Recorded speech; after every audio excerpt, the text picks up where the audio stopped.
Salut, c'est Marc, j'espère que tu vas bien. Je vais te faire une petite vidéo, là j'ai un sujet. On va parler de l'IMC. Est-ce que l'IMC, indice de masse corporelle, c'est fiable? Parce qu'il y a beaucoup de médecins, beaucoup de personnes qui se référencent à ça. Au niveau de la période d'adolescence, etc., même un peu à l'âge adulte, tu peux regarder.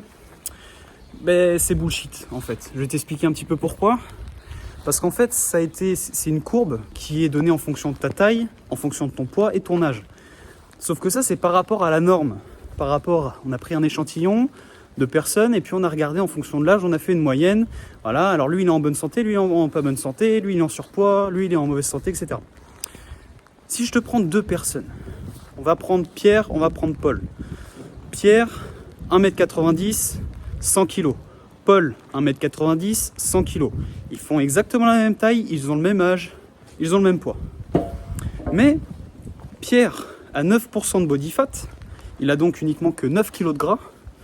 Et Paul a 30% de body fat, il a donc 30 kg de gras. Tu comprends qu'il y en a un qui est en bonne santé et l'autre en moins bonne. Et pourtant ils font le même poids, ils font la même taille, donc sur la courbe, eh bien, ils sont exactement au même endroit, mais t'en as un qui est en meilleure santé que l'autre.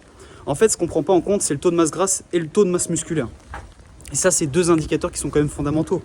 La masse grasse, plus tu as de masse grasse, entre guillemets, moins tu es en bonne santé. C'est un petit peu comme ça par rapport à la courbe qu'il faudrait le voir. Et plus tu as, on va dire, un peu plus de masse musculaire, plus tu serais en meilleure santé, tu vois, par rapport à la courbe, encore une fois de plus.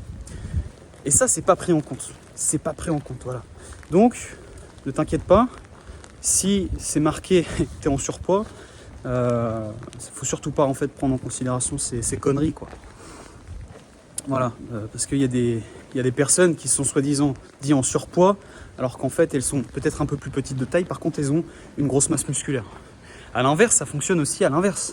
Si je te prends un marathonien, quelqu'un qui est assez longiligne, qui est très fin et qui a très très peu de gras, eh bien cette personne-là, elle sera considérée en mauvaise santé, parce qu'elle est en dessous de l'IMC, en dessous de la courbe.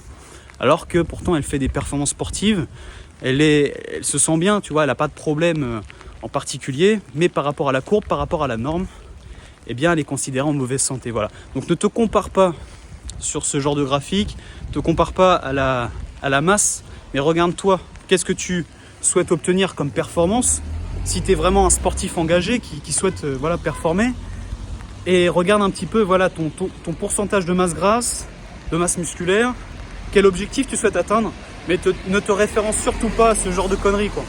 Voilà. Mais bon, enfin bref. Si tu as des petites questions, n'hésite pas. Je me ferai un plaisir de te répondre. Et puis moi là, je suis en train de prendre une douche. Enfin bref. Bon, allez, prends soin de toi et on se dit à la prochaine.